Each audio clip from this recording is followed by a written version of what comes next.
உலகத்தமிழ் மக்கள் அனைவருக்கும் இனிமையான வணக்கம். நான் கார்த்திக் பேசிகிட்டு இருக்கேன். Thank you so much. ஸோ உங்களுடைய மெசேஜ் எல்லாம் பார்த்தேன், வாட்ஸ்அப்லேயும் மெசேஜ் பண்ணிங்க, லைவ் செஷன்லுமே நிறைய பேர் கமெண்ட் பண்ணியிருந்தீங்க. ரொம்ப ரொம்ப நன்றி.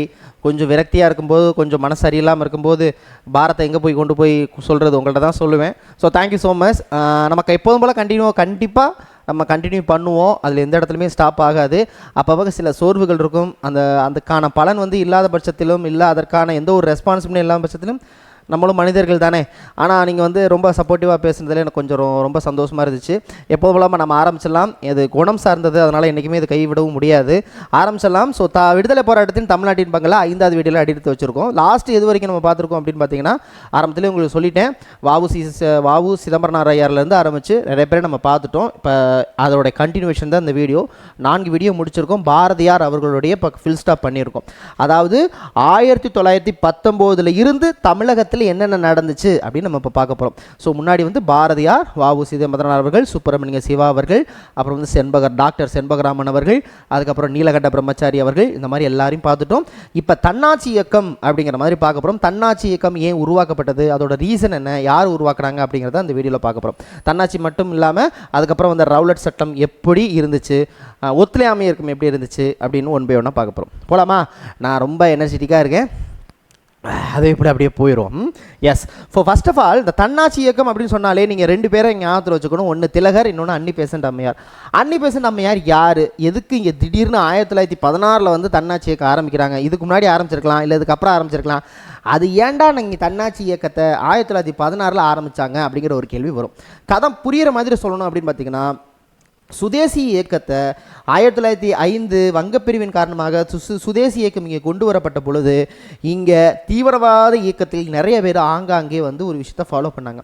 தீவிரவாத இயக்க தலைவர்கள் இல்லாத பட்சத்தில் ஆங்காங்கே அது பயங்கரவாதமாக மாற்றப்பட்டது. அதே நேரத்தில் 1915 இந்த ரீஜனில் பார்த்தீங்கன்னா முக்கியமான தலைவர்கள் இல்லாமல் போனாங்க. அப்போ மிதவாதிகளும் சரி, தீவிரவாதிகளும் சரி, தலைவர்கள் இல்லாதனால ஒன்றுபட்டு ஒற்றுமையாக செயல்பட முடியல. ஏற்கனவே சொன்னாப்புல 1907 நடந்த சூரத் பிளவும் இதுக்கு ஒரு மிக முக்கியமான காரணம் சொல்லலாம். அப்போ மிதவாதிகளுக்கும் தீவிரவாதிகளுக்கும் ஒற்றுமை இல்லாதது ஒரு காரணம். அதுக்கப்புறம் 1 by 1 படிப்படியாக வைக்கக்கூடிய இந்த தலைவர்கள் இல்லாதனால ஒரு தேசிய ஒருமைப்பாடு, ஒரு கட்சி, ஒரு இது இல்லாமல் இருந்துச்சு. அப்போ தான் தன்னாட்சி இயக்கம் கொண்டு வரப்பட்டது. தன்னாட்சி இயக்கம் கொண்டு வந்தது யாருன்னா அன்னி பெசன்ட் அம்மையார். அன்னி பெசன்ட் அம்மையார் யார் அப்படின்னு பார்த்தீங்கன்னா, நான் ஆல்ரெடி சொன்னேன், பிரம்மஞான சபை அப்படிங்கிற ஒரு சபை இருந்துச்சு. சென்னையில் அடையாறில் இருக்கக்கூடிய மிக முக்கியமான தலைமையிடமாக இருக்கக்கூடிய பணியாற்றக்கூடிய பிரம்மஞான சபை.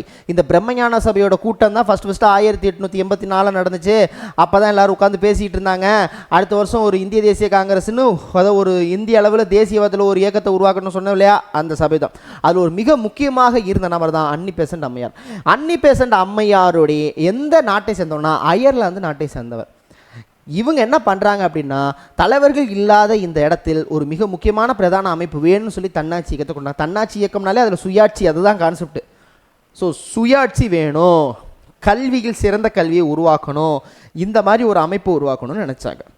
இங்கே இருந்து பிரிட்டிஷ் ஆட்சி காலத்தில் படிப்படியான சுயாட்சி வேணும், ஒரு சுதேசி ஒரு விஷயத்தை உருவாக்கணுங்கிறது அதோடைய பேஸ்மெண்ட்டமே. அதனால தான் பாலகங்காதர திலகர் இதுக்கு சப்போர்ட் பண்ணார். பட் ஆனால் இந்த இடத்துல தான் வஉசி அவர்கள் இதுக்கு எதிர்மறையாக செயல்படுறார். வஉசி அவர்கள் என்ன நினைக்கிறாருன்னா, இந்த விஷயம் 1916 இவங்க வந்ததோட காரணம் என்னென்னா, இந்தியர்களை ஒன்றுபட்டு எப்படியாவது சுதந்திர போராட்டத்தில் 1914 18 முதல் உலகப்போர், இந்த உலகப்போரில் எப்படியாவது இந்தியர்களை பங்கு பெற வைக்கணும்னு பிளான் பண்ணி தான் வந்தாங்க அப்படின்னு வஉசி சொன்னார். ஆனால் பின்னால் அவர் ஏற்றுக்கிட்டார், அது அடுத்த கதை. அப்போ அன்னி பெசன்ட் அம்மையார் பிரம்மஞான சபையில் உறுப்பினராக இருந்தார். இவங்க தான் இந்து கல்லூரியை உருவாக்குனாங்க. சரிங்களா? இந்து கல்லூரி எங்கே ஊர்னா வாரணாசி.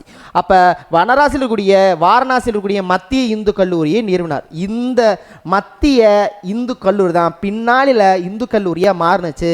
அது யார் மாற்றினாங்க அப்படின்னா, மதன் மோகன் மாளவிகா அவங்க மூலமாக பனாரஸில் இந்து பல்கலைக்கழகமாக அது உருவெடுத்தது. அப்போ இந்து கல்லூரி பல்கலைக்கழகமாக மாற்றப்பட்டது. சரிதானே?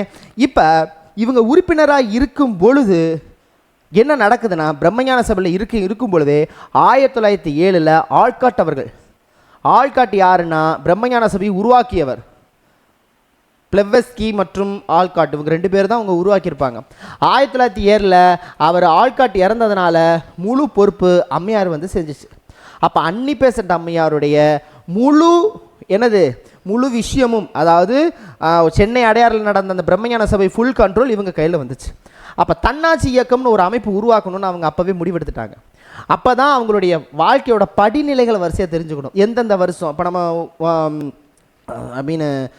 சிதம்பரனாருக்கு அவர்கள் பார்த்தோம்ல, வாவு சிதம்பரனார் அவர்களுக்கு வரிசையாக பார்த்தோம்ல, இதையும் நான் வரிசையாக அழகாக எடுத்து வச்சுருக்கேன்.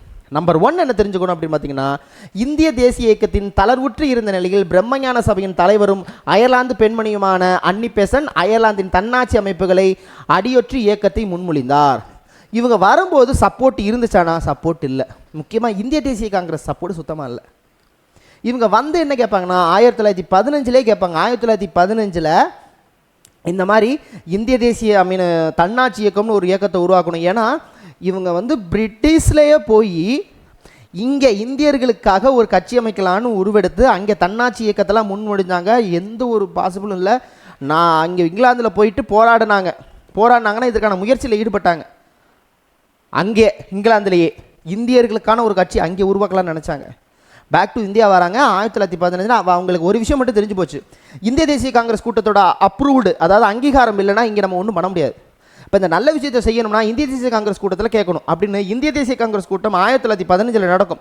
1915 இந்திய தேசிய காங்கிரஸ் கூட்டத்தில் இவங்க ரெக்வஸ்ட் பண்ணுறாங்க, இந்த மாதிரி தன்னாட்சி இயக்கம் ஒன்று உருவாக்கணும், அதுக்கான இது கேட்கணும்னு அவங்க ரெக்வஸ்ட் பண்ணுறாங்க. இது திலகர் அவர்களுக்கு ரொம்ப பிடித்தது. நான் சொல்கிற கான்செப்ட் புரியுதா? அப்போ தன்னாட்சி இயக்கம் கொண்டு வர போகிறதுன்னு முற்படுறதுல திலகர் அவர்கள் ரொம்ப உறுதுணையாக இருந்தார்.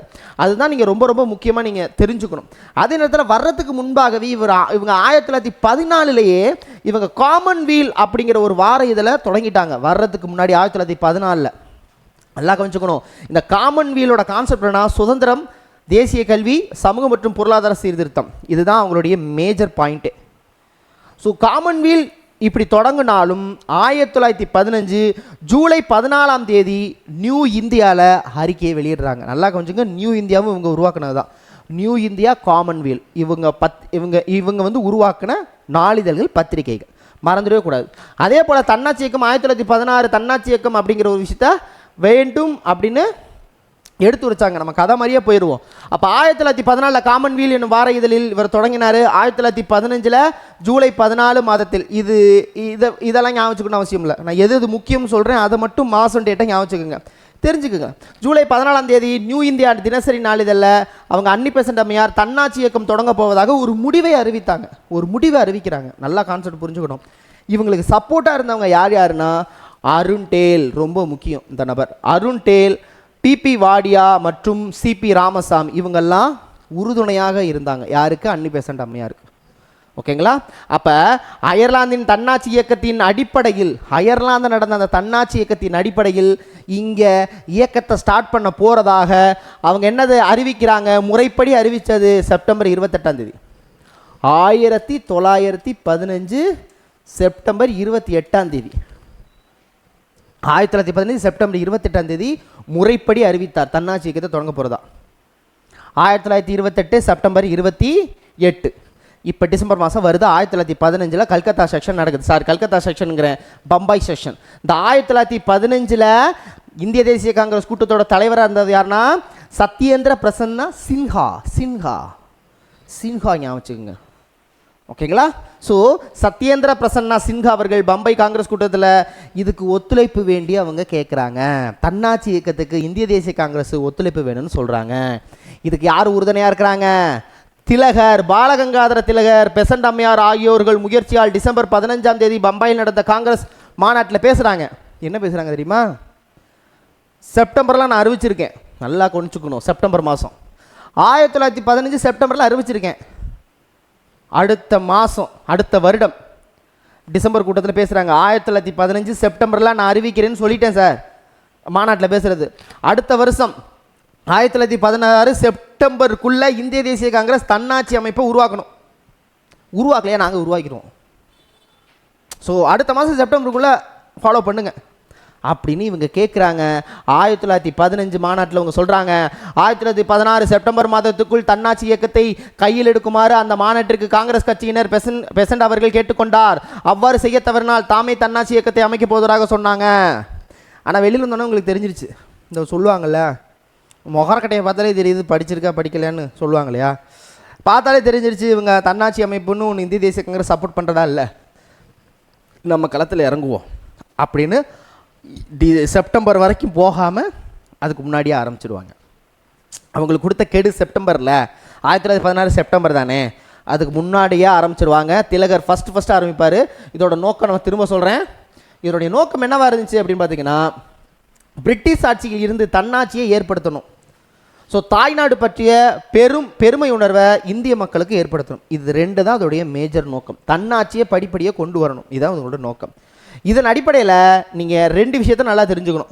இதில் மேக்சிமம் மாணவர்கள் நிறைய ஈடுபட்டதாக சொல்கிறாங்க. மாணவர்கள் இதில் அதிகமான பேர் மாணவர்கள் ஈடுபட்டதாக சொல்கிறாங்க. அவங்க சாரணர் இயக்க குழுவாகவும் இருந்தாங்க, அந்த ஸ்கவுட்ஸ்னு சொல்லுவோம் இல்லையா, ஸ்கவுட்ஸ். ஸோ இளைஞர்கள் அதில் நிறையா பேர் இருந்ததாக சொல்கிறாங்க. இப்போ நீங்கள் இந்த ரெண்டு விஷயத்தை புரிஞ்சுக்கணும். ஒன்று, திலகர் உருவாக்குனது எப்போ, இன்னொன்று அன்னி பெசன்ட் அம்மையார் உருவாக்குனது எப்போ. திலகர், பாலகங்காதர திலகர் பெல்காமில் உருவாக்கியிருப்பார். நல்லா கவனிச்சுக்கோங்க. செப்டம்பர் வரைக்கும் தாக்கு பிடிக்க முடியாது, செப்டம்பர் எப்படி இருந்தாலும் அவங்க உருவாக்க மாட்டாங்கன்னு தெரிஞ்சதுனால ஏப்ரல் மாதமே 1916 ஏப்ரல் மாதமே பெல்காம் அப்படிங்கிற இடத்துல யார் உருவாக்கிறா, பாலகங்காதர திலகர் உருவாக்கிறார். 1900 ரொம்ப முக்கியம், 1916 பெல்காமில் ஏப்ரல் மாதமே பம்பாய் மாகாண மாநாட்டில் உருவாக்குறாரு யார், பாலகங்காதர திலகர் தன்னாட்சி இயக்கத்தை. அப்போ தன்னாட்சி இயக்கம் எங்கே உருவாக்கப்படுதுன்னா பெல்காமில் உருவாக்குறாரு, மறந்துடாதீங்க. அதே நேரத்தில் மகாராஷ்டிரா மற்றும் கர்நாடகா இந்த ரெண்டு இடமும் அவங்களுக்கு மிக முக்கியமான இடமா கருதப்படுது. இதுவே இந்த சைடு மிச்சம் இருக்கிறதெல்லாம், இதை தவிர மிச்சம் இருக்கிறது எல்லாமே அன்னி பெசன்ட் அவர்கள் கண்ட்ரோலில் தான் இருந்துச்சு. அதாவது மகாராஷ்டிரா கர்நாடகா தவிர மற்ற இடத்துல தன்னாட்சி யார் கண்ட்ரோலில் யாருடைய கட்டுப்பாட்டில் இருந்ததுன்னா அன்னி பெசன்ட் அம்மையார். அன்னி பெசன்ட் அம்மையார் எப்போ உருவாக்குறாங்க, இவர் ஏப்ரல் மாதமே உருவாக்கிறாரு. இவங்க உருவாக்குனது எத்தனாம் தேதி, செப்டம்பர் மாதம். நீங்கள் சொன்ன அதே ஸ்டேட் செப்டம்பர் மாதம் நீங்கள் ஆரம்பிக்கல, நான் ஆரம்பிச்சிட்டேன். ஸோ செப்டம்பர் மாதம் 1916ஆம் ஆண்டு மதராஸில் தன்னாட்சி இயக்கம் அன்னி பெசன்ட் அம்மையார் கொண்டு வந்தார். நிறைய இடத்துல இவங்க கிளைகள் வச்சுருந்தாங்க. எங்கே, கான்பூர், அலகாபாத், பனாரஸ், வாரணாசி, மதுரா மற்றும் கள்ளிக்கோட்டை, அகமது நகர், இந்த மாதிரி பல இடங்கள். அப்போ என்ன சொல்ல வரேன்னா, மகாராஷ்டிரா கர்நாடகா மட்டும் ஞாபகம் வச்சுக்கோங்க. மிச்சம் ஏதாவது இருந்துச்சுன்னா அது யாருடைய கட்டுப்பாட்டில் இருந்தது, இவங்களோட கட்டுப்பாட்டில் தான் இருந்துச்சு. கிட்டத்தட்ட இங்கே பார்த்தீங்கன்னா 1917 ஆரம்பித்த உடனே, ஏப்ரலில் ஆரம்பித்த உடனே இவரை கைது செஞ்சுருவாங்க. எப்போ, ஜூலை மாதம்.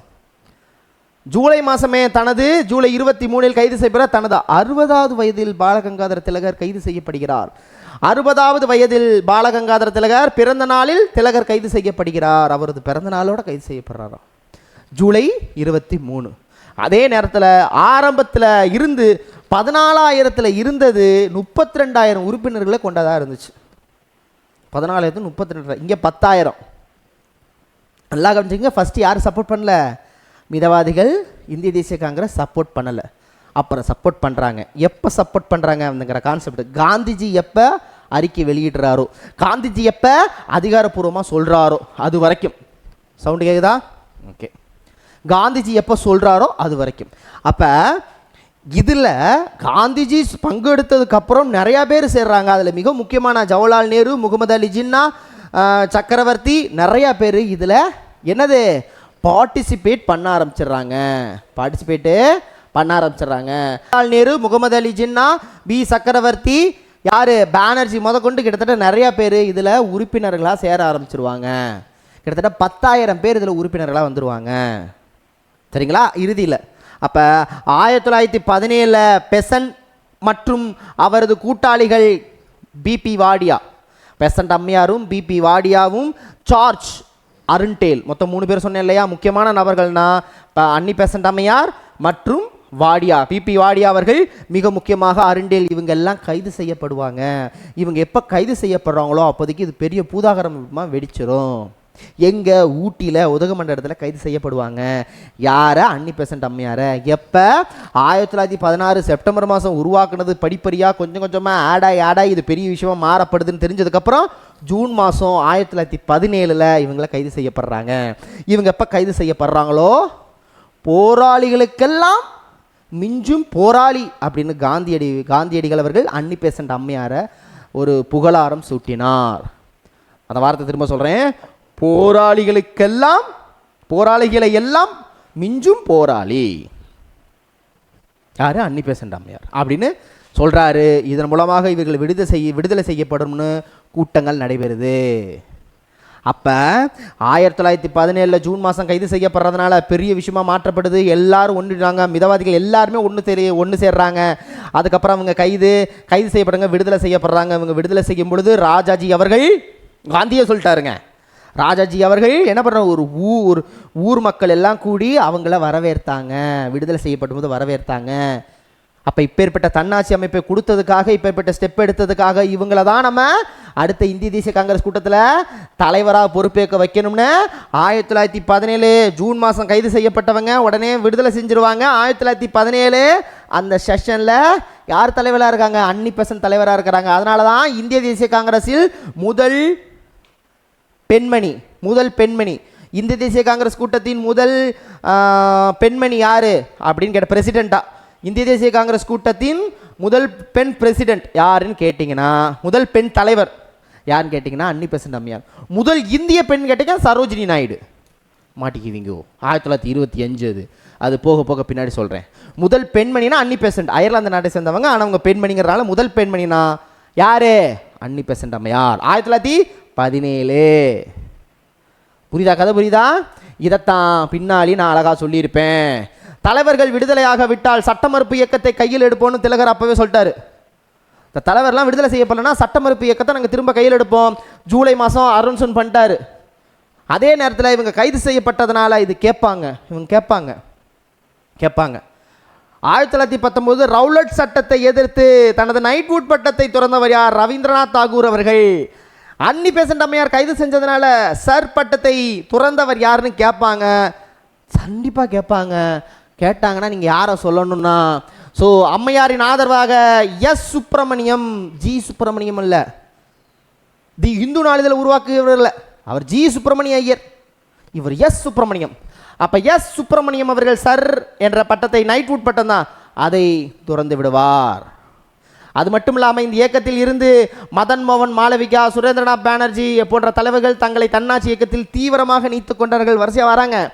அப்புறம் திலகர் அறிவிக்கிறாரு, சட்டமறுப்பு இயக்கத்தை கையில் எடுத்துருவோம் பார்த்துக்கங்கன்னு.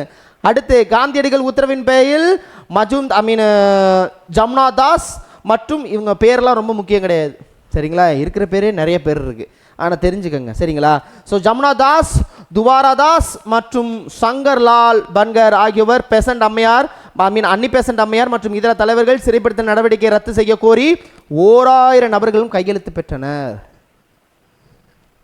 பெற்று அனுப்புகிறாங்க. புரியுதா? அப்போ அம்மையாரின் சிறைப்பிடிக்கப்பட்ட இடத்திலிருந்து பேரணியாக ஃபாலோ பண்ணுறாங்க. இதனால தான் ஆகஸ்ட் அறிக்கை உருவாக்கப்படுது. இருங்கடா என்னடா கூடிக்கிட்டே இருக்கீங்க, கூட்டமாக ஒவ்வொருத்தனா சேர்ந்துக்கிட்டு இருக்கீங்கடா. ஃபஸ்ட்டு அவங்க அந்த அம்மா தன்னாட்சி இயக்கத்தை எவனுமே மதிக்கலை, இப்போ கைது பண்ணிட்டோன்னே எல்லாரும் வந்துட்டீங்களடா, ஊர் ஒன்று கூடிருச்சுப்பான்னு அவசரப்படாத, தன்னாட்சி இயக்கம் படிப்படியாக உங்களுக்கு கொடுக்கப்படும் அப்படின்னு ஆகஸ்ட் அறிக்கை ஒன்று வெளியிடுறாங்க. யார் வெளியிடுறார்? மாண்டேகு. ஸோ ஆகஸ்ட் அறிக்கை வெளியிடப்படுது. இந்திய வெளியுறவுத்துறை செயலாளர் இருக்கக்கூடிய எட்வின் மாண்டேகுவால் ஆகஸ்ட் 20 ரொம்ப முக்கியம். இந்த மாதம் டேட்டு இதெல்லாம் ரொம்ப முக்கியம். ஆகஸ்ட் 20, 1914 அன்று அறிவிக்கப்பட்டது. சேம் ஸ்போர்ட்ஸ் சீர்திருத்தம் என்ன சொல்கிறாங்க? படிப்படியாக குறையும், உங்கள் சரிமை தன்னாட்சியக்கும் கொடுக்கப்படும், அவசரப்படாதீங்க. அதனால தான் 1917 நடைபெற்ற காங்கிரஸ் மாநாட்டில் கல்கத்தாவில் நடைபெற்றிருக்கும். யார் தலைவராக? அன்னி பெசன்ட் அம்மையார் தலைவராக பொறுப்பெடுக்கிறாரு. அதிநவீன சொல்லியிருக்காங்க, அதிநவீன வசதியுடன் கூடிய ரயிலில் அடிமைகளாக செல்வதை விட, ஏசி கோச்சில் அடிமையாக செல்றதை விட, முதலாளையா நான் மாட்டு வண்டியில் போயிடுவேனடா அப்படின்னு யார் சொன்னா? அன்னி பெசன்ட் அம்மையார். ஸோ அதிநவீன வசதிகளுடன் கூடிய ரயில் பெட்டிகளில் அடிமையாக இருப்பதை விட சுதந்திரமாக கூடிய மாட்டு வண்டியே சிறந்தது. இந்தியாவின் விசுவாசத்தின் விலை இந்தியாவின் விடுதலை என்று அவர் கூறினார். இந்தியாவின் விசுவாசத்தின் விலை இந்தியாவின் விடுதலை என்று அவர் கூறினார். அப்போ தான் அவங்க 2 புத்தகத்தெல்லாம் எழுதியிருப்பாங்க. ஃபஸ்ட்டு புத்தகம் விடுதலை பெற இந்தியா எப்படி துயருற்றது, 1915 அந்த புத்தகம் அவங்க எழுதுனது. நியூ இந்தியா அவங்க எழுதுனது. இதெல்லாம் மறந்துக்கூடாது. காமன்வீல் அவங்களது தான். அந்த நாளிதழ்னா அவங்க தான். அடுத்து இந்தியா ஒரு தேசம், அவங்க எழுதுனது தான். சரி சார், இப்போ தன்னாட்சி இயக்கத்தினால என்ன நடந்துச்சு? அங்கங்கே துண்டு துண்டாக இருந்தவங்களாம் ஒன்று சேர்ந்தாங்க. பிரம்மஞான சபை உறுப்பினர்கள் வந்தாங்க. இங்கிட்டிருந்து ராஜாஜி இந்திய தேசிய காங்கிரஸ் கூட்டத்திலும் வந்துச்சு. திலகர் அவங்களும் வந்தாங்க. கிட்டத்தட்ட ஒன்றா எல்லாம் கலந்துக்கிட்டாங்க. அப்போ வந்தனால பிரிஞ்சிருந்த தலைமை இல்லாமல் பிரிஞ்சுக்கிட்டு இருந்த ஒரு கூட்டம் ஒன்று கூடிருச்சுப்பா. இந்த கூட்டத்தை அடுத்த கட்டமாக நடந்த ஒத்துழையாமை இயக்கத்தின் வாயிலாக காந்திஜி சிறப்பாக பயன்படுத்தினார் அப்படின்னு தான் வரலாறு சொல்லுது. அப்போ தன்னாட்சி இயக்கத்துடைய முக்கிய நோக்கமே, முக்கிய நிறைவேற்றமே கடைசியில் அதுதான். பின்னாளில் காந்தியடிகள் அவர்கள் கொண்டு வந்த எல்லாமே இதில் வந்தாங்க. அனைத்து விதமான பிரிவுகளும் தாண்டி காங்கிரஸ், முஸ்லீம் லீக், பிரம்மஞான சபை, தொழிலாளர்கள் அமைப்பு என பலதரப்பட்ட உறுப்பினர்கள் கொண்ட முதல் இந்திய அரசியல் இயக்கமாக தன்னாட்சி இயக்கம் விளங்கியது. யாரும் விடலை, ஒரு ஆள் விடலை, எல்லாரும் இருந்தாங்க. ஆனால் அதுக்கப்புறம் என்ன, காந்திஜி அவர்கள் எடுத்த கொள்கையின் காரணமாக அவர் எடுத்ததுனால இது படிப்படியாக குறைந்தது. தன்னாட்சி இயக்கத்தின் வீழ்ச்சி. ஏன்னா அப்போதைக்கு வீழ்ச்சிக்கான மிக முக்கியமான காரணம் என்னன்னு பார்த்தீங்கன்னா, மிக முக்கிய தலைவராக இருந்த திலகர் அவர்கள் வழக்குக்காக போக வேண்டிய சூழ்நிலை. அதான் இந்தியன் அண்ட்ரஸ்ட்னு ஒரு புத்தகத்தில் இருக்கக்கூடிய ஆத்தர் மேலே இவர் கேஸ் போட்டிருப்பார். யார்? திலகர். அந்த இந்தியன் அண்ட்ரஸ்டோடைய புத்தகத்தின் பெயர் என்ன? வேலண்டைன்ஸ் டே. ஞாபகம் வச்சுங்க, வேலண்டைன்ஸ் சிரோலி. ஸோ வேலண்டைன் சிரோலிக்கு எதிராக தாம் கொடுத்த வழக்குனால 1918 திலகர் பிரிட்டனுக்கு சென்றுவார். ஸோ இங்கே தலைவர் தன்னாட்சி இயக்கத்தை நடத்துறதுக்கு வழி இல்லாமல் போயிடும். இது ஒரு மிக முக்கியமான ரீசன் சொல்கிறாங்க. ஆனால் இங்கே தமிழ்நாட்டில் தன்னாட்சி இயக்கம் நிகழ்வு அப்படின்னு கேட்டிங்கன்னா, சென்னையை பொறுத்த மட்டும் தன்னாட்சி இயக்கம் மிக முக்கியமாக கருதப்பட்டது. மிக முக்கியமாக Arundale, B P Wadia, S Subramaniam, Pattabhi Sitaramayya இவர்கள் தலைமையில் இங்கே பல விஷயங்கள் நடந்துச்சு. முதலில் மிதவாதிகள் ஆதரவு இல்லை என்றாலும் பின்னாளில் அவர்களுக்கு ஆதரவு கொடுக்கப்பட்டது. கோயம்புத்தூரில் மட்டும் 10 பிரம்மஞான சபை 10 பிரம்மஞான இடங்கள் இருந்துச்சு. இதில் எல்லாமே தன்னாட்சி இயக்கம் சார்ந்து நடைபெற்றது. கடலூரில் நடைபெற்றிருக்கு.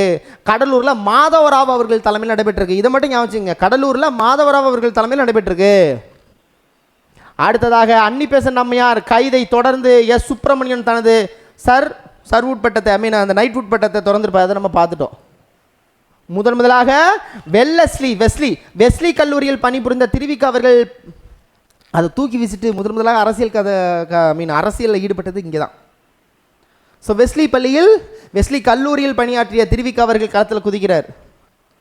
சரிங்களா? அன்னிபெசன்ட் அம்மையார் விடுதலையான பொழுது பல கூட்டங்கள் நடைபெற்றது. அதான் நான் சொன்ன பார்த்தீங்களா, ராஜாஜி, அதை தான் அதில் சொல்லியிருக்கிறாங்க. சரிங்களா? அதுதான் அதில் சொல்லியிருக்காங்க. போராட்டவாதிகளுக்கெல்லாம் போராட்டவாதி, விஞ்சும் நிற்கும் போராட்டவாதி என்று காந்தியடிகள் இவங்களை வர்ணித்தாங்க. கிளைமேக்ஸ் இதுதான். இது யார் பின்னாலே நல்லா பயன்படுத்தினாங்கன்னு சொல்ல முடியும். இந்த கூட்டம் ஒன்று கூடிருச்சுப்பா, இந்த கூட்டத்தோட கூட்டமாக வச்சு இதே அப்படியே நடத்திடு அப்படிங்கிற மாதிரி சூட்டோட அப்படியே மூவ் ஆகுது. இதுக்கப்புறம் மிக முக்கியமான ஒரு ஈவெண்ட், அது முக்கியமான நிகழ்வு என்னன்னு கேட்டிங்கன்னா, ரவுலட் சட்டம் நல்லா கவனிச்சுக்கோங்க. தமிழ்நாட்டில் எப்படி நடந்துச்சு, தமிழ்நாட்டில் என்ன நடந்துச்சு. ஸோ ரவுலட் அப்படின்னா முதல்ல என்ன, ஓகேவா? அது முதல்ல நம்ம தெரிஞ்சுக்கணும் இல்லையா? அதாவது ரவுலட் அப்படிங்கிறது ஒரு நீதிபதி. ரவுலட் அப்படிங்கிற ஒரு நீதிபதி என்ன பண்ணுறாருன்னா, இப்போ ஒரு அமைப்பு மாதிரி, ஒரு குழு மாதிரி அமைச்சு ஒரு விஷயத்தை பரிந்துரை செய்கிறார். அவர் பரிந்துரைத்தது தான் ரவுலட் சட்டம். யாரை வேணாலும் கைது செய்யலாம், காரணமே தேவையில்லை, காரணமே சொல்ல முடியாது, நான் கைது செய்வேன். என்னடா சொல்கிற, காரணமே சொல்ல முடியாது. அதான் ரவுலட் சட்டம். 1919. நீங்கள் இப்போ நான் சொல்கிறதெல்லாம் இந்த மாதம்லாம் ரொம்ப முக்கியம். 1919 எப்போ அறிவிச்சாங்க, எப்போ பேசுனாங்க? 1919 பிப்ரவரி மாதம் 6ஆம் தேதியே இதை பற்றின பண்ண போகிறோங்கிறத பேசிட்டாங்களாம். பிப்ரவரி மாதத்துலேருந்து 1919 காலக்கோடு வரிசையாக பார்க்கணும். பிப்ரவரி 6, 1919 பிப்ரவரி 6 அன்று மத்திய சட்டமன்றத்தில் 2 மசோதாக்கள் அறிமுகப்படுத்தப்பட்டது. அப்போவே சொல்லிட்டாரு நம்மால் இங்கே இருக்கிறவர், இதை நீங்கள் கொண்டு வந்தீங்கன்னா பெரிய சிக்கலாகி போயிரும்டா அப்படின்னு. யார்? 1919 பிப்ரவரி மாதம் இந்திய சட்டமன்றத்தில் ரவுலட் மசோதா விவாதிக்கப்பட்ட பொழுது வி சீனிவாசாச்சாரி அவர் சொல்லிட்டாரு, தம்பி இது பெரிய சிக்கலை ஏற்படுத்தும். ஸோ மசோதாக்கள் நிறைவேற்றப்பட்டால் இந்திய கொந்தளிப்பு உள்ளாகும் என்று அரசாங்கத்தை எச்சரித்தார். அப்பவே சொல்லிட்டார், இவங்க கேட்கல, நீ கொந்தளிச்சுக்கோ, நான் சட்டத்தை கொண்டு வருவேன். அப்போ நீதிபதி ரவுலட் தலைமையில் குழுவில் அறிக்கையின் அடிப்படையில் 6 பிப்ரவரி 1919 அதான் சொல்லிட்டேனே. சட்டத்தின் நோக்கம் என்ன? ரவுலட் சட்டம் எந்த ஒரு நபரையும் காரணமின்றி கைது செய்யும், விசாரணையின்றி சிறையில் வைக்கும், என்ன வேணாலும் பண்ணும்.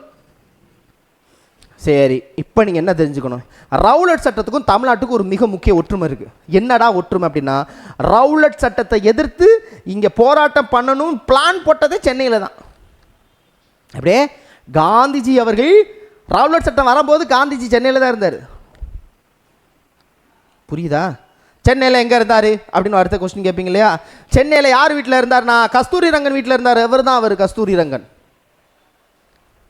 அப்போ ரவுலட் சட்டத்தை எதிர்த்து இதுக்கான விஷயத்தை வந்து பிளான் போட்டது, பிளானிங் எல்லாம் பண்ணது சென்னையில் தான். அப்போ ரவுலட் சட்டத்தை எதிர்த்து போராட்ட களத்துக்கு பிளான் போட்டது இங்கே என்ன அப்படின்னு சொன்னேன் இல்லையா? அப்போ வரிசையாக சொல்லி எப்படி எப்படி எந்தெந்த மாதம் என்னென்ன நடந்துன்னு சொல்லு அப்படின்னோட வரிசையாக சொல்கிறேன். ரவுலட் மசோதாக்களை சட்டமாக்கப்பட்டால் அதை எதிர்த்து சத்தியாகிரகம் செய்ய போவதாக அறிவித்தார் காந்திஜி அவர்கள். இதனை தெரிஞ்ச ராஜகோபாலாச்சாரி என்ன பண்ணுறாரு, குடுகுடுன்னு ஓடி போய் காந்திஜி அவர்கள் இங்கே சென்னைக்கு வாங்க, இதை பற்றி கலந்து சொல்லி அவர் அங்கேருந்து கூட்டிகிட்டு வந்து கஸ்தூரி ரங்கன் அவர்கள் காந்தியை தமிழ்நாட்டுக்கு கொண்டு வந்து அவர் இங்கே வந்துட்டார்.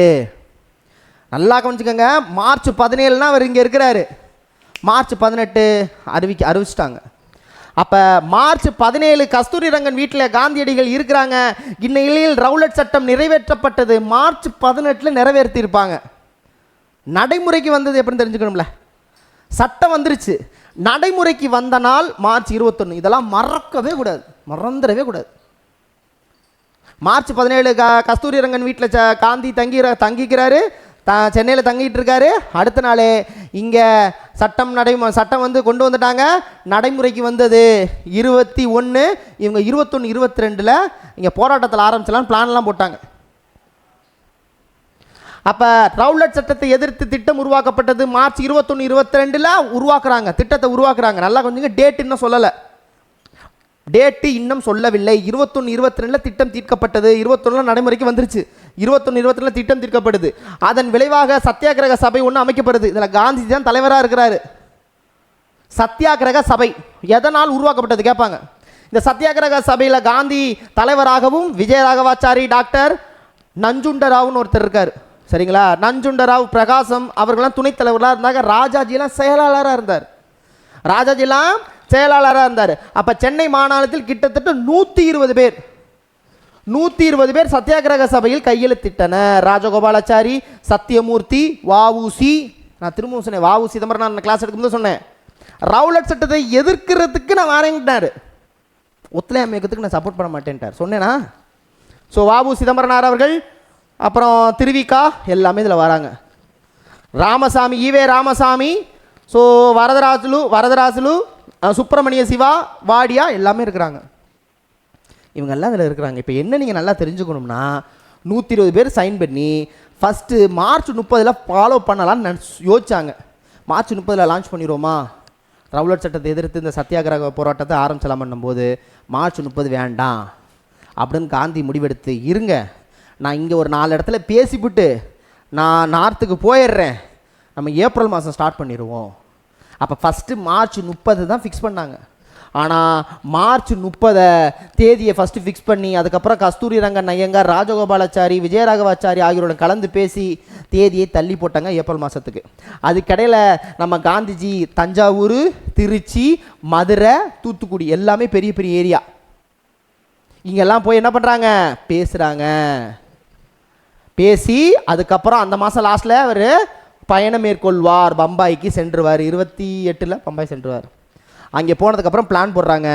டேட் என்னன்னு சொல்லுங்கடப்பா அப்படின்னா ஏப்ரல் 6ஆம் தேதி கேட்பாங்க. இப்போ ரவுலட் சட்டம்னா எந்தெந்த மாதம் நீங்கள் ஞாபகம் வச்சுக்கணும்? நான் சொல்லட்டுமா? மார்ச் 18 ஞாபகம் வச்சுக்கணும், மார்ச் 18, மார்ச் 21 ஞாபகம் வச்சுக்கணும், ஏப்ரல் 6 ஞாபகம் வச்சுக்கணும். ரவுலட் சட்டம்னா இது ஞாபகம் வச்சுக்கிட்டே ஆகணும். மார்ச் 18 என்ன சட்டங்கள் கொண்டு வரப்பட்டது, நடைமுறைக்கு வந்தது 21. எப்பொழுது இது சத்தியாகிரகம் இது கொண்டு வரப்பட்டது? ரவுலட் சட்டத்தை எதிர்த்து. ஸோ தமிழ்நாட்டில் ரவுலட் சட்டத்துக்கு எதிர்ப்பாக நாள் துவக்க நாளாக கொண்டாடப்பட்டது. பல பகுதியில் கண்டன ஆர்ப்பாட்டங்கள் நடக்கும் ரவுலட் சட்டத்தை எதிர்த்து. ஸோ பல பேட்டைகளில் இருந்து புறப்பட்ட ஊர்வலங்கள் எல்லாம் திருவல்லிக்கேணி கடற்கரை பொதுக்கூட்டங்களாக வந்தது. கிட்டத்தட்ட இது ஒரு ராஜகோபாலாச்சாரியிலேருந்து ஆரம்பித்து எல்லாரும் இதில் பார்ட்டிசிபேட் பண்ணுறாங்க. ஆனால் அது ஒரு ட்விஸ்ட் இருக்குது, மற்ற இடத்த விட நம்ம இடம் கம்மியாக தான் செயல்பட்டுச்சான். பின்னாடியே சொல்கிறாங்க. அதாவது நிறையா பேர் இதில் கலந்துக்கிட்டாங்க. ராஜாஜி, கஸ்தூரி ரங்கன் ஐயங்கார், சத்தியமூர்த்தி, சார்ஜ் ஜோசப் இவங்கெல்லாம் இருந்தாலும் தொழிலாளர்களுக்கு தனியாக செப்பரேட். இந்த தொழிலாளர்கள் அப்படின்னா திருவிக்கு வந்துடுவாருங்க, திருவைக்கு வந்துடுவார், வாடியா வந்துடுவார். ஸோ திருவிக்கா மற்றும் பிபி வாடியா சிதம்பரம் வந்துடுவார், வஉசி வந்துடுவார். ஸோ எஸ் தண்டபாணி ஆகியோர்கள் பேசினர். அதாவது கடற்கரையில் தொழிலாளர்களுக்கென தனியாக ஏற்பாடு பண்ணாங்க, தொழிலாளர்களுக்கு தனியாக ஏற்பாடு பண்ணி அங்கே அவங்க விவாதம் அவங்க பேசுகிறாங்க. இதெல்லாம் மறந்துடக்கூடாது. ஸோ லாஸ்ட்டில் என்ன சொல்கிறாங்கன்னா, ஆந்திரா மற்றும் அகமதாபாத்தில் நடந்ததை விட சென்னையில் கொஞ்சம் கூட்டம் கம்மி தான் அப்படிங்கிறது காந்திஜி வந்து ஒரு கஷ்டமான ஒரு விஷயமாக பார்க்கப்பட்டுச்சு. பட் ஆனாலும் இந்தியாவில் ரவுலட் சட்டத்தை எதிர்த்து இந்த சத்தியாகிரகம் அப்படிங்கிற ஒரு விஷயம் ஃபஸ்ட்டு ஆரம்பித்தது வந்து எங்கே, சென்னையில் தான். அதை தான் சொல்கிறாங்க. ஸோ அகமதாபாத் மற்றும் ஆந்திரா பகுதிகளில் இருந்த அளவுக்கு சட்ட எதிர்ப்பு போராட்டம் இங்கே இல்லை. சட்டத்தை எதிர்க்கக்கூடிய இந்த ரவுலட் சட்டத்தை எதிர்க்கக்கூடிய போராட்டம் இல்லை. ஓகேவா? அடுத்ததான் நம்ம பார்க்க போகிறது கிலாபத் இயக்கம். அலி சகோதரர்களால் உருவாக்கப்பட்டது. பாயிண்ட் புரிஞ்சுக்கணும். எப்பொழுதுனா 1919. எந்த வருஷம்? அதே ரவுலட் சட்டம் வர்றப்ப. நல்லா கவனிச்சுக்கணும். ரவுலட் சட்டம், அதுக்கப்புறம் கிலாபத் இயக்கம்.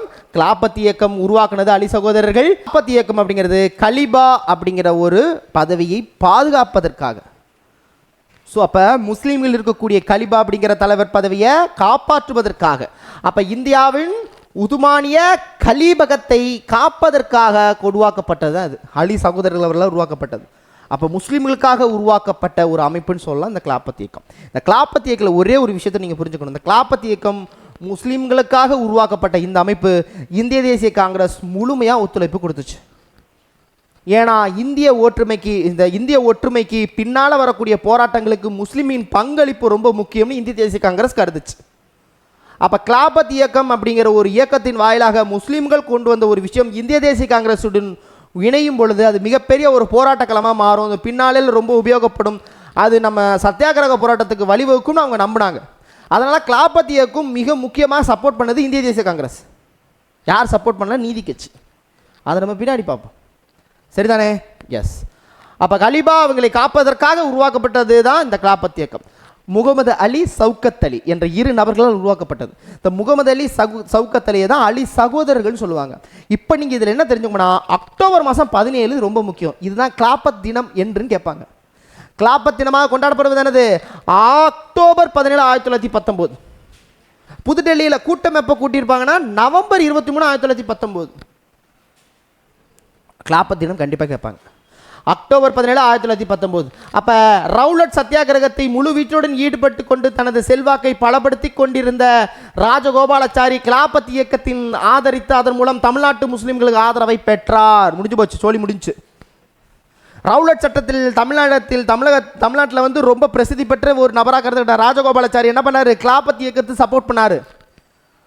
ஓப்பனாகவே சொன்னார், கிலாபத்தில் கூடிய தலைவர்கள் இந்திய தேசிய காங்கிரஸோட உறுதுணையாக இருக்க வேண்டும், ஒற்றுமையுடன் செயல்பட வேண்டும் சொல்லி இந்த 2 விஷயத்தையும் முஸ்லீம்களுடைய அந்த பற்றுதலையும் முஸ்லீம்கள் இருக்கக்கூடிய அந்த நபர்கள் இருக்கக்கூடிய கவனத்தை ஈர்த்தார் என்றுதான் சொல்ல வேண்டும்.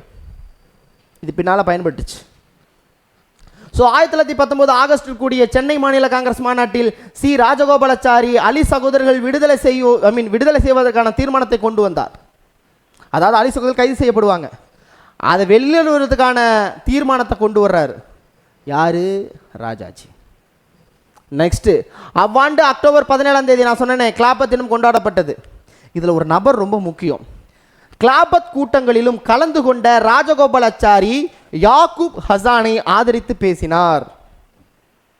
இந்த யாக்கூப் ஹசான் இருக்கார் இல்லையா, இந்த காங்கிரஸ் ஒத்துழைப்புக்குமாறு யாக்கூப் ஹசானிடம் அவரது ஆதரவாளர்களையும் ஊக்குவித்தார். அப்பதான் ஏப்ரல் 20 வாக்கில் ஏப்ரல் 20 ஏப்ரல் 20 சென்னை நகரில் சவுக்கத் அலி தலைமையில் கிலாபத் மாநாடு நடைபெற்றது. எங்க? சென்னையில். இது கேட்கலாம். நவம்பர் மாதம் டெல்லியில் நடந்துச்சுன்னு பார்த்தோம். 1920 ஏப்ரல் மாதம் சென்னையில் நடந்தது. அதற்கு தலைவராக யார் இருந்தாங்கன்னு கேட்கலாம். அதுக்கு தலைவராக இருந்தவர் சவுக்கத் அலி. இவர் தான் தெரியுறாரா? இவர் தாங்க அவர், சவுக்கத் அலி. அப்புறம் மட்டும் இல்லாமல் ராஜாஜி, கஸ்தூரி ரங்கன் ஐயங்கார், பிரகாசம் இவங்க எல்லாமே இந்த மாநாட்டில் கலந்து பேசியிருக்கிறாங்க. ஃபுல்லாக கலந்து பேசியிருக்கிறாங்க. 1920 ஆகஸ்ட் மாதம் தமிழ்நாட்டில் வருகை தந்த காந்திஜி அவர்கள் ஏப்ரல் மாதம் இங்கே கூட்டம் நடக்குது. எப்போ வராரு? ஆகஸ்ட் 20 காந்திஜி இங்கே வருவார். அவர் மகாத்மா காந்தி இங்கே வருகை புரிந்தபோது கிளாப்பத்து இயக்கை ஆதரித்து பிரச்சாரம் செய்தார். அப்போ அவர் சொல்கிறாரு, நீங்கள் மகாத்மா காந்திக்கு ஜேன்னு சொல்லாதீங்க, அதுக்கு பதிலாக முகமது அலி சவுக்கத் அலிக்கு ஜேன்னு சொல்லுங்க. அதே நேரத்தில் ஒவ்வொரு இடத்துக்கும் ஒரு உயிர் நாடி இடம் ஒன்று இருக்கும். உயிர் நாடின்னு சொல்கிறாங்கன்னா ஒரு ஸ்பெஷலான இடம். அந்த இடத்துல அந்த கட்சியை அடிக்க முடியாதுங்க. நீ என்ன தான் பண்ணாலும் அந்த இடத்துல அந்த கட்சி தான் ஜெயிக்கும். அது கோட்டைங்க அப்படின்னு சொல்கிற மாதிரி கிளாபத் இயக்கத்திற்கான உயிர் நாடியாக இருந்த இடம் வாணியம்பாடி, தெரிஞ்சுக்கங்க. ஆனால் இந்த கிளாபத் இயக்கத்தை யார் சப்போர்ட் பண்ணலை? ஸோ தமிழ்நாட்டில் நீதி கட்சியினரும் சுயாட்சி அங்கங்களும் லிபரல் கட்சியினும் சப்போர்ட் பண்ணலை. இதோட ஸ்டாப் பண்ணிக்கங்க. அப்போ நீதி கட்சினா என்னங்கிறத அப்புறம் அடுத்து பார்ப்போம். அப்போ இத்துடன் இந்த வகுப்பு முடிவடைகிறது. அப்போ ஓரலாக நீங்கள் என்ன சார் தெரிஞ்சுக்கிட்டீங்க? ஓரலாக நம்ம என்ன தெரிஞ்சுக்கணும் அப்படின்னா, இது வரைக்கும் நம்ம பார்த்ததில் அன்னி பெசன்ட் அம்மையார் அப்படிங்கிற ஒரு நபர் தன்னாட்சி இயக்கத்தை உருவாக்கி படிப்படியாக தன்னாட்சி இயக்கம் வந்துருன்னு ஆகஸ்ட் அறிக்கை உருவாக்குறதுக்கு அடிப்படையாக ஆகிறாங்க. அப்போ ஆகஸ்ட் அறிக்கைங்கிறது யாருனால உருவாக்கப்படுறதுனா தன்னாட்சி இயக்கம், தன்னாட்சி அமைப்பு உருவாக்குறதுனால தான். தன்னாட்சி இயக்கத்தை உருவாக்கின பெருமை அன்னி பெசன்ட் அம்மையார். சென்னையில் அந்த சைடு பெல்காமில் திலகர் அவர்கள். அவர் திலகர் அவர்கள் 1900 புரியுது உங்களுக்கு, வருஷம்லாம் கண்டிப்பாக தெரியும்னு நினைக்கிறேன், சரிங்களா? அது 1916, இதுவும் 1916. 1916 ஏப்ரல் மாதம் அங்கே பெல்காமில், 1900 செப்டம்பர் மாதம் இங்கே. 1915 என்ன கேட்குறாங்க? அப்போவே கேட்டாங்க, நீங்கள் எங்கள் சப்போர்ட் பண்ணணும், செப்டம்பர் மாதம் 16க்குள்ளே நீங்கள் மூவ் பண்ணணும்னு சொன்னாங்க. சின்ஹா அவர்கள் தலைவராக இருந்திருப்பாங்க பம்பாய் கூட்டத்தில். அப்படி தானே பார்த்தோம்? ஆமாம், அப்படி தான் பார்த்தோம். கரெக்டு தானே? Yes, fine. அப்போ அதுக்கப்புறம் இவங்க உருவாக்கி தன்னாட்சி அமைப்பு உருவாக்குனாலும் இவங்க சப்போர்ட் பண்ணல. பட் ஆனால் உதகமண்டலத்திலேருந்து கைது செய்யப்பட்டது பிறகு ஊரெல்லாம் பெருசு கூட்டமாக கூடி காந்திஜி அவர்கள் பார்ட்டிசிபேட் பண்ணதுக்கப்புறம் இது மிகப்பெரிய விஷயமாக கருதுச்சு. கிட்டத்தட்ட 10,000 பேர் சென்னை மாகாணத்தில் இந்த சைடு, அந்த சைடு கிட்டத்தட்ட 17,000 பேர் சப்போர்ட் பண்ணி ஒரு மிகப்பெரிய ஒரு தன்னாட்சி அமைப்பு உருவாக்குறாங்க. இந்த தன்னாட்சி அமைப்பு உருவாங்கிறத பயந்து தான் கைதே செய்யப்பட்டிருப்பாங்க. ஆனால் அது இன்னும் பூதாகரமாக வெடிச்சதுனால அவங்க கைதுலேருந்து விடுதலை செய்யப்படுவாங்க. 1917 இவங்க கல்கத்தா செக்ஷனில் இவங்க என்னவா மாறிடுறாங்க? பிரசிடெண்ட்டாக மாறிடுறாங்க. புரியுதா இல்லையா? எஸ். அப்போ தன்னாட்சி இயக்கம் படிப்படியாக குறைக்கப்பட்டது. அதுக்கப்புறம் 1919 ரவுலட் சட்டம். ரவுலட் சட்டத்தை கொண்டு வந்தது ரவுலட் ஆக்டை கொண்டு வந்தாங்க. யாரை வேணாலும் எப்படி வேணாலும் கைது செய்யலாம். இதில் நீங்கள் என்ன நல்லா தெரிஞ்சுக்கணும், பிப்ரவரி மாதம் 6 மசோதா கொண்டு வராங்க, அப்படி தானே? ஆமாம், அப்படி தான்.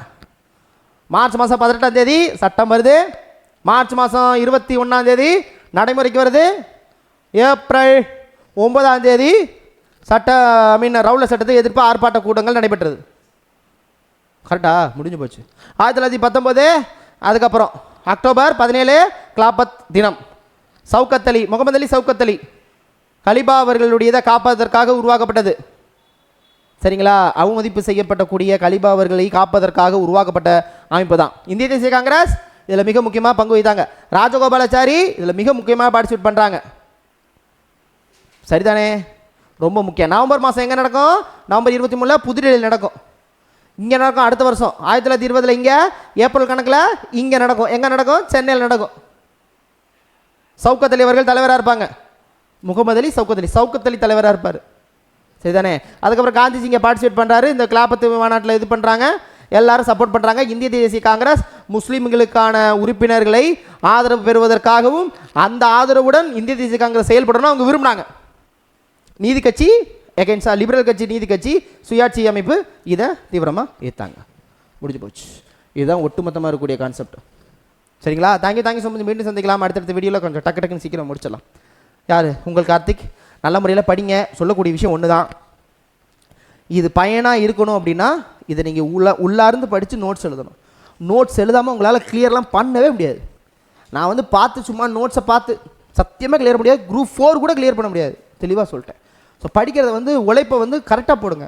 நீங்கள் கரெக்டாக உழைப்பு போடலைன்னா அதுக்கான பலன் கிடைக்கவே கிடைக்காது. சரிங்களா? 10 தடவை சொன்னது தான். ஸோ 10 மாதம் சுமந்தால்தான் ஒரு பிள்ளையை பெற முடியும். நீங்கள் கஷ்டப்பட்டு படித்தால்தான் இருக்க முடியும். எல்லாத்தையும் நாங்கள் ஷார்ட்கட்டிலே கிழித்து விடுவோம்னா கிழிஞ்சு போயிடும் வாழ்க்கை. சரிங்களா? தேங்க்யூ மீண்டும் சந்திக்கலாம். உங்களுக்கு விடைபெறுவது உங்கள் அன்பு சகோதரன் கார்த்திக். நன்றி, வணக்கம்.